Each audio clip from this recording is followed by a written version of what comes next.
ছাত্ৰ-ছাত্ৰীসকল তোমালোকক মোৰ চেনেললৈ স্বাগতম জনাইছোঁ। আজি তোমালোকৰ বাবে মই লৈ আহিছোঁ ক্লাছ 10ৰ হাফ ইয়াৰলি এক্সাম 2024 শোণিতপুৰ ডিষ্ট্ৰিক্টৰ ছ'চিয়েল ছায়েন্সৰ কুৱেশ্যন পেপাৰখন। আহা আমি ভিডিঅ'টো আৰম্ভ কৰোঁ। 1 নম্বৰ প্ৰশ্নটো হৈছে ইয়ান ডবু সন্ধি স্বাক্ষৰিত হৈছিল। প্ৰথমটো হৈছে 24 ফেব্ৰুৱাৰী 1828 চনত। বিটো হৈছে 22 ফেব্ৰুৱাৰী 1826 চনত। চিটো হৈছে 24 মাৰ্চ 1826 চনত। ডিটো হৈছে 24 ফেব্ৰুৱাৰী 1826 চনত। 2 নম্বৰ প্ৰশ্নটো হৈছে কাজিৰঙা ৰাষ্ট্ৰীয় উদ্যান হ'ল এটো হৈছে ব্যক্তিগত সম্পদ, বিটো হৈছে জাতীয় সম্পদ, চিটো হৈছে আন্তৰ্জাতিক সম্পদ, ডিটো হৈছে ওপৰৰ এটাও নহয়। 3 নম্বৰ প্ৰশ্নটো হৈছে সংবিধান সভাৰ স্থানীয় সভাপতি আছিল। এটো হৈছে ডক্টৰ সচিদানন্দ সিনহা, বিটো হৈছে ডক্টৰ ৰাজেন্দ্ৰ প্ৰসাদ, চিটো হৈছে ডক্টৰ বি আৰ আম্বেদকাৰ, ডিটো হৈছে এন মাধৱ ৰাও। 4 নম্বৰ প্ৰশ্নটো হৈছে অসমত 1926 চনত স্থাপন হোৱা প্ৰথম বেংকটো হ'ল এটো হৈছে এপেচ বেংক, বিটো হৈছে প্ৰাগজ্যোতিষ গাঁৱলীয়া বেংক, চিটো হৈছে গুৱাহাটী বেংক, ডিটো হৈছে ওপৰৰ এটাও নহয়। 5 নম্বৰ প্ৰশ্নটো হৈছে গান্ধীজীয়ে সত্যাগ্ৰহ শব্দটো প্ৰথমে ক'ত ব্যৱহাৰ কৰিছিল। এটো হৈছে ইংলেণ্ড, বিটো হৈছে দক্ষিণ আফ্ৰিকা, চিটো হৈছে আমেৰিকা, ডিটো হৈছে ইজিপ্ত। 6 নম্বৰ প্ৰশ্নটো হৈছে গান্ধীয়ে দাণ্ডি যাত্ৰা আৰম্ভ কৰিছিল। এটো হৈছে 12 মাৰ্চ 1930 চনত, বিটো হৈছে 12 এপ্ৰিল 1930 চনত, চিটো হৈছে 12 ডিচেম্বৰ 1930 চনত, ডিটো হৈছে 12 নৱেম্বৰ 1930 চনত। 7 নম্বৰ প্ৰশ্নটো হৈছে তলৰ কোনটো বিলুপ্তপ্ৰায় প্ৰাণী। এটো হৈছে এশিঙীয়া গড়, বিটো হৈছে নলগাহৰি, চিটো হৈছে জিৰাফ, ডিটো হৈছে মিথুন। 8 নম্বৰ প্ৰশ্নটো হৈছে চাৰকাৰীয়া আয়োগ গঠন হৈছিল। এটো হৈছে 1981 চনত, বিটো হৈছে 1982 চনত, চিটো হৈছে 1983 চনত, ডিটো হৈছে 1984 চনত। 9 নম্বৰ প্ৰশ্নটো হৈছে নাবাৰ্ডৰ মুখ্য কাৰ্যালয় অৱস্থিত। এটো হৈছে মুম্বাই, বিটো হৈছে লক্ষ্ণৌ, চিটো হৈছে কলকাতা, ডিটো হৈছে নতুন দিল্লী। 10 নম্বৰ প্ৰশ্নটো হৈছে সত্যাগ্ৰহ ধাৰণাটো গ্ৰহণ কৰোঁতে গান্ধীজী কাৰ লেখনিৰ দ্বাৰা প্ৰভাৱিত হৈছিল। এটো হৈছে টলষ্টয় আৰু হুইটমেন, বিটো হৈছে থৰ আৰু ৰুছো, চিটো হৈছে টলষ্টয় আৰু থৰো, আৰু ডিটো হৈছে ওপৰৰ এটাও নহয়। 11 নম্বৰ প্ৰশ্নটো হৈছে IUCN গঠন হৈছিল। এটো হৈছে 1946 চনত, বিটো হৈছে 1947 চনত, চিটো হৈছে 1948 চনত, ডিটো হৈছে 1949 চনত। 12 নম্বৰ প্ৰশ্নটো হৈছে তলৰ কোনবিধ অনৱীকৰণযোগ্য সম্পদ। এটো হৈছে শস্য, বিটো হৈছে খনিজ তেল, চিটো হৈছে পানী, ডিটো হৈছে অৰণ্য।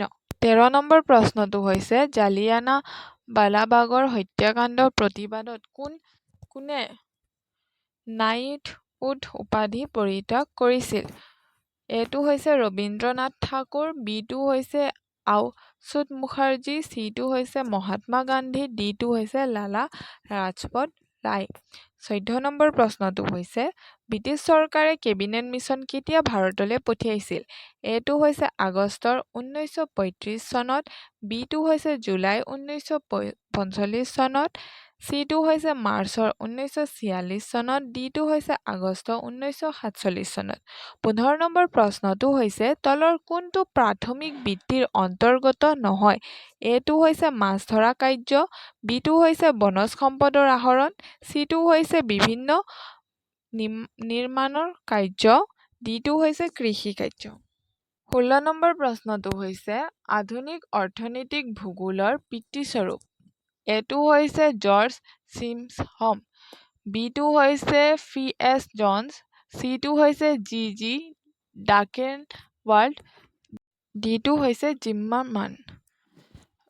17 নম্বৰ প্ৰশ্নটো হৈছে যুক্তৰাষ্ট্ৰীয় ব্যৱস্থাৰ প্ৰথম প্ৰৱৰ্তন হৈছিল। এটো হৈছে কানাডা, বিটো হৈছে আমেৰিকা, চিটো হৈছে ৰাছিয়া, ডিটো হৈছে জাপান। 18 নম্বৰ প্ৰশ্নটো হৈছে তলৰ কোনটো বিশ্বৰ আটাইতকৈ পুৰণি কেন্দ্ৰীয় বেংক? এটো হৈছে বেংক অৱ হিন্দুস্তান, বিটো হৈছে ৰিক্স বেংক অৱ ছুইডেন, চিটো হৈছে ৰিজাৰ্ভ বেংক অৱ ইণ্ডিয়া, ডিটো হৈছে বেংক অৱ ভেনিছ। 19 নম্বৰ প্ৰশ্নটো হৈছে সীমান্তৰ গান্ধী নামেৰে পৰিচিত ব্যক্তিগৰাকী কোন? এটো হৈছে মহম্মদ আলী জিন্না, বিটো হৈছে চৰ্দাৰ বল্লভভাই পেটেল, চিটো হৈছে খান আব্দুল গফুৰ খান, ডিটো হৈছে ভীমৰাও আম্বেদকাৰ। 20 নম্বৰ প্ৰশ্নটো হৈছে শিল, মাটি, মণিক আদিৰ দ্বাৰা গঠিত পৃথিৱীৰ ভাগটো হ'ল। এটো হৈছে জলমণ্ডল, বিটো হৈছে স্থলমণ্ডল, চিটো হৈছে বায়ুমণ্ডল, ডিটো হৈছে জীৱমণ্ডল। 21 নম্বৰ প্ৰশ্নটো হৈছে চৌৰি চৌৰাৰ হিংসাত্মক ঘটনা কেতিয়া সংঘটিত হৈছিল? এটো হৈছে 5 ফেব্ৰুৱাৰী 1922 চনত, বিটো হৈছে 31 জানুৱাৰী 1930 চনত, চিটো হৈছে 8 আগষ্ট 1932 চনত, ডিটো হৈছে 8 এপ্ৰিল 1919 চনত। 22 নম্বৰ প্ৰশ্ন তলৰ কোনবিধ অজীৱীয় সম্পদ? এটো হৈছে বায়ু, বিটো হৈছে গছ-গছনি, চিটো হৈছে জীৱ-জন্তু, ডিটো হৈছে শস্য। 23 নম্বৰ প্ৰশ্নটো হৈছে অসমত দাস প্ৰথাৰ কেতিয়া বিলুপ্তি ঘটিছিল? এটো হৈছে 1829 চনত, বিটো হৈছে 1843 চনত, চিটো হৈছে 1856 চনত, ডিটো হৈছে 1870 চনত। 24 নম্বৰ প্ৰশ্নটো হৈছে কাৰ্যকাৰিতা আৰু উপকাৰিতা এই গুণ দুটা কোন এবিধ বস্তু সম্পদ হবলৈ প্ৰয়োজন? কথাষাৰ কোনে কৈছিল? এটো হৈছে আডাম স্মিথ, বিটো হৈছে জোচেফ হোম, চিটো হৈছে জিছমাৰমান, ডিটো হৈছে চি.এফ. জনছ। 25 নম্বৰ প্ৰশ্নটো হৈছে সংবিধান সভাৰ প্ৰথম বৈঠকত সভাপতিত্ব কোনে কৰিছিল? এটো হৈছে ড সচিবানন্দ সিনহা, বিটো হৈছে ড বি.আৰ. আম্বেদকাৰ, চিটো হৈছে ড ৰাজেন্দ্ৰ প্ৰসাদ, ডিটো হৈছে ডি.পি. সৈতান। 26 নম্বৰ প্ৰশ্নটো হৈছে 1861 চনত সংঘটিত হোৱা কৃষক বিদ্ৰোহ হ'ল। এটো হৈছে ৰঙিয়াৰ কৃষক বিদ্ৰোহ, বিটো হৈছে লাচিমাৰ কৃষক বিদ্ৰোহ, চিটো হৈছে পাথৰুৱা ঘাটৰ কৃষক বিদ্ৰোহ, ডিটো হৈছে ফুলুগুৰি ধাবা। 27 নম্বৰ প্ৰশ্নটি হৈছে কলিকতাত মণিৰাম দেৱানক সহায় কৰা বেংগলী মুক্তিয়ান গৰাকীৰ নাম? এটো হৈছে ৰাস বিহাৰী মল্লিক, বিটো হৈছে অসতোষ মল্লিক, চিটো হৈছে মধু মল্লিক, ডিটো হৈছে ওপৰৰ এটাও নহয়। 28 নম্বৰ প্ৰশ্নটো হৈছে তলত উল্লেখ কৰা কোনবিধ গেছে গোলকীয় উত্তাপ বৃদ্ধিত আটাইতকৈ বেছি পৰিমাণে বৰঙণি আগবঢ়ায়? এটো হৈছে মিথেন, বিটো হৈছে ক্ল'ৰ'ফ্ল'ৰ কাৰ্বন, চিটো হৈছে নাইট্ৰাছ অক্সাইড, ডিটো হৈছে কাৰ্বন ডাই অক্সাইড। 29 নম্বৰ প্ৰশ্নটো হৈছে এচিড বৰষুণৰ কাৰণ হ'ল। এটো হৈছে কাৰ্বন মন'ক্সাইড আৰু কাৰ্বন ডাই অক্সাইড, বিটো হৈছে ছালফাৰ ডাই অক্সাইড আৰু কাৰ্বন ডাই অক্সাইড, চিটো হৈছে ছালফাৰ ডাই অক্সাইড আৰু নাইট্ৰজেন ডাই অক্সাইড, ডিটো হৈছে কেৱল নাইট্ৰজেন ডাই অক্সাইড। 30 নম্বৰ প্ৰশ্নটো হৈছে কোনগৰাকী ভাইচৰয়ৰ শাসনকালত বংগভংগ হৈছিল? এটো হৈছে লৰ্ড কেনিং, বিটো হৈছে সটো উইলিয়াম বেণ্টিং, চিটো হৈছে লৰ্ড কাৰ্জন, ডিটো হৈছে লৰ্ড ডেলহাউচি।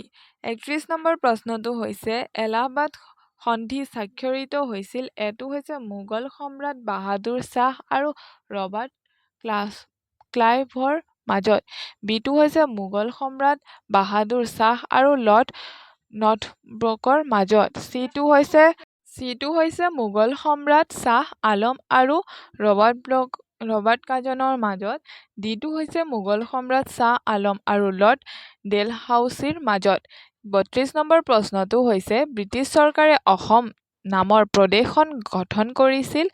এ হৈছে 7 ফেব্ৰুৱাৰী 1874 চনত, বিটো হৈছে 7 মাৰ্চ 1874 চনত, চিটো হৈছে 7 ফেব্ৰুৱাৰী 1874 চনত, আঠটো হৈছে 7 মাৰ্চ 1876 চনত। 33 নম্বৰ প্ৰশ্নটো হৈছে গোলকীয় উত্তাপ বৃদ্ধি হ'ল এটো হৈছে স্থানীয় সমস্যা, বিটো হৈছে আঞ্চলিক সমস্যা, চিটো হৈছে আন্তৰ্জাতিক সমস্যা, ডিটো হৈছে ব্যক্তিগত সমস্যা। ৩৬ নম্বৰ প্ৰশ্নটো হৈছে বায়ুমণ্ডলত কাৰ্বন ডাই অক্সাইডৰ পৰিমাণ হ'ল এটো হৈছে 0.005%, বিটো হৈছে 0.035%, চিটো হৈছে 0.35%, ডিটো হৈছে 3.35%। ৩৫ নম্বৰ প্ৰশ্নটো হৈছে ভাৰতক এখন ৰাজ্যসমূহৰ সংঘ বুলি কোৱা হয়। এটো হৈছে ১ নং অনুচ্ছেদত, বিটো হৈছে ২ নং অনুচ্ছেদত, চিটো হৈছে ৪ নং অনুচ্ছেদত, ডিটো হৈছে ২১ নং অনুচ্ছেদত।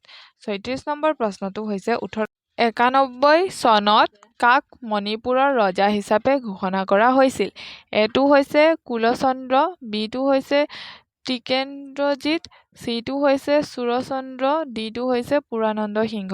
৩৭ নম্বৰ প্ৰশ্নটো হৈছে ব্ৰিটিছে প্ৰৱৰ্তন কৰা ভূমিৰ ৰাজহ যে অসমীয়া কৃষকে দিব পৰাকৈ বহু বেছি আছিল, এই কথা কোনে মফত মিলছক লিখিতভাৱে জনাইছিল? এটো হৈছে মণিৰাম দেৱান, বিটো হৈছে পিয়লি বৰুৱা, চিটো হৈছে মহাত্মা গান্ধী, ডিটো হৈছে আনন্দৰাম ঢেকীয়াল ফুকন। ৩৮ নম্বৰ প্ৰশ্নটো হৈছে বংগ প্ৰদেশৰ সৰ্বমুঠ মাটিকালি আছে। ৩৯ নম্বৰ প্ৰশ্নটো হৈছে কৃষ্ণকুমাৰ মিত্ৰৰ দ্বাৰা সম্পাদিত পত্ৰিকাখনৰ নাম? এটো হৈছে সঞ্জীৱনী, বিটো হৈছে দিদন, চিটো হৈছে বন্দে মাতৰম, ডিটো হৈছে সুপ্ৰভা। ৪০ নম্বৰ প্ৰশ্নটো হৈছে জীৱমণ্ডলত কেতিয়ালৈকে কিমান নিযুত উদ্ভিদ আৰু প্ৰাণীৰ প্ৰজাতি চিনাক্ত কৰা হৈছে? এটো হৈছে ১.৫৫, বিটো হৈছে ১.৬৫, চিটো হৈছে ১.৭৫, ডিটো হৈছে ১.৮৫। ৪১ নম্বৰ প্ৰশ্নটো হৈছে বৰ্তমান পৃথিৱীৰ স্থলভাগৰ ভূমি মৰুকৰণ প্ৰক্ৰিয়াৰ কবলত পৰিছে। এটো হৈছে ২৫%, বিটো হৈছে ২৮%, চিটো হৈছে ৩৫%, ডিটো হৈছে ৪০%। ৪২ নম্বৰ প্ৰশ্নটো হৈছে বন্দে মাতৰম আলোচনীখনৰ সম্পাদনা কৰিছিল? এটো হৈছে ৰবীন্দ্ৰনাথ ঠাকুৰ, বিটো হৈছে কুমুদিনী মিত্ৰ, চিটো হৈছে সৰলা দেৱী চৌধুৰীণী, ডিটো হৈছে অৰবিন্দ ঘোষ। ৪৩ নম্বৰ প্ৰশ্নটো হৈছে বংগ বিভাজনৰ বিৰুদ্ধে প্ৰমাণন প্ৰতিবাদী সভা ১৯০৫ চনৰ ১৪ জুলাই তাৰিখে অনুষ্ঠিত হৈছিল। এটো হৈছে চিলেট, বিটো হৈছে চিটাগং, চিটো হৈছে কলিকতা, ডিটো হৈছে খুলনা। ৪৪ নম্বৰ প্ৰশ্নটো হৈছে IDBI প্ৰতিষ্ঠা হৈছিল? এটো হৈছে ১৯৬৪ চনত, বিটো হৈছে ১৯৬৫ চনত, চিটো হৈছে ১৯৬৬ চনত, ডিটো হৈছে ১৯৮৪ চনত। ৪৫ নম্বৰ প্ৰশ্নটো হৈছে ভাৰতীয় ৰিজাৰ্ভ বেংক প্ৰতিষ্ঠা হৈছিল? এটো হৈছে ১৯৩২ চনত, বিটো হৈছে ১৯৩৬ চনত, চিটো হৈছে ১৯৩৫ চনত, ডিটো হৈছে ১৯৩৮ চনত। ৪৬ নম্বৰ প্ৰশ্নটো হৈছে বংগ বিভাজনৰ অন্তৰ্নিহিত উদ্দেশ্য কি আছিল লিখা। ৪৭ নম্বৰ প্ৰশ্নটো হৈছে অৰ্থনৈতিক ভূগোল কাক বোলে, ইয়াৰ মূল বিষয়বস্তু কি? ৪৮ নম্বৰ প্ৰশ্নটো হৈছে গণতান্ত্ৰিক দেশ এখনৰ বাবে সংবিধান কিয় প্ৰয়োজন? ৪৯ নম্বৰ প্ৰশ্নটো হৈছে বেংক কি? ৫০ নম্বৰ প্ৰশ্নটো হৈছে সত্যাগ্ৰহ শব্দৰ অৰ্থ লিখা। ৫১ নম্বৰ প্ৰশ্নটো হৈছে ১৮৫৭ চনৰ চিপাহী বিদ্ৰোহত নেতৃত্ব দিয়া দুগৰাকী ভাৰতীয় শাসকৰ নাম লিখা। ৫২ নম্বৰ প্ৰশ্নটো হৈছে পৰিৱেশৰ জীৱীয় আৰু অজীৱীয় উপাদানবোৰ কি কি? ৫৩ নম্বৰ প্ৰশ্নটো হৈছে অসমত ১৮৫৭ চনৰ বিদ্ৰোহৰ বিফলতাৰ দুটা কাৰণ উল্লেখ কৰা। ৫৬ নম্বৰ প্ৰশ্নটো হৈছে ৰিজলি পেপাৰ কি আছিল? ৫৫ নম্বৰ প্ৰশ্নটো হৈছে স্বদেশী আন্দোলনৰ তিনিটা অৱদান উল্লেখ কৰা। ৫৬ নম্বৰ প্ৰশ্নটো হৈছে সম্পদ পৰিৱৰ্তনশীল ব্যাখ্যা কৰা।